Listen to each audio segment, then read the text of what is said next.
I would like to thank all of you for attending today's event. Even after just 4 short years in East Grand Rapids, I, for one, am having a difficult time grasping the fact that I will be leaving behind the high school halls, the Reeds Lake summer days, the football Fridays, and all the other wonderful, nurturing qualities of this community.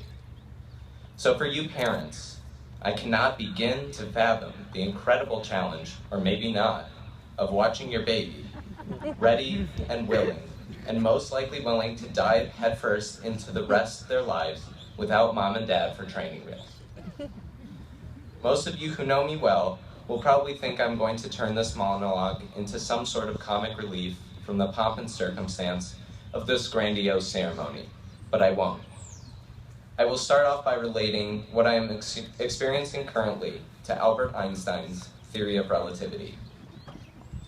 One of Einstein's main points is that everything is relative to the observer. How true that is, let me explain. I learned how true this idea is on my recent journey, which began a month ago tomorrow. I traveled Poland for a week, and in that week, I walked among the soulless, soundless screams of 4 Nazi death camps. Over 11 million people, gypsies, homosexuals, communists, Slavs, Poles, Jews, and many others were murdered, either silently locked away in the gray, tormentingly scratched walls of the gas chambers, by starvation, by freezing to death, or by overwork. It is obviously so tragic, yet with 11 million people, it is horrifyingly difficult to be able to make it conceivable, personal, fathomable.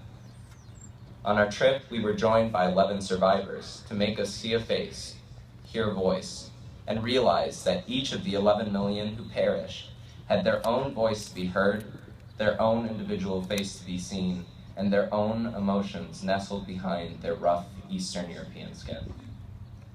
One of those survivors, Bob Geminder, told me his story. He had survived as a young boy in Poland with his mother and soon-to-be stepfather. He and his family were captured by the Nazis and placed on a crammed cattle car destined for the deathly hellhole Auschwitz-Birkenau. What saved Bob's life was his mother's decision to find the cattle car with a slightly opened roof. As the rail car came to a screeching halt just 100 yards from the death camp, Bob's stepfather forced him out of the top of the rail car. Bob began his escape to freedom. After a long, dangerous journey, Bob immigrated to the United States and moved to Los Angeles, obtained a college degree, and now has a beautiful family. Bob was so grateful for his life and everyone in it. After hearing this, I couldn't help but think of my own life in comparison. What if this were to happen to me, to my family? This idea of relativity then became very clear to me. That idea is that Bob's value of appreciation was seemingly far greater than my own. After hearing his story, I began evaluating my own circumstances. What am I thankful for? Do I express my appreciation frequently and clearly enough? No. Do I take things for granted? Yes. Then I started to ponder about my last 4 years at East. What was I thankful for? I am thankful for the warm welcome upon my move from Los Angeles in the 9th grade. I am thankful for teachers like Mrs. Mitchell, who helped me when I was having a hard time, or Hala and Mrs. Ibarra for affording me the opportunity to learn Arabic. I am thankful for Mr. Bruce's unending value of life and eye for hidden beauty. He finds the good in everything and everyone, and we all know that. I am thankful for friends.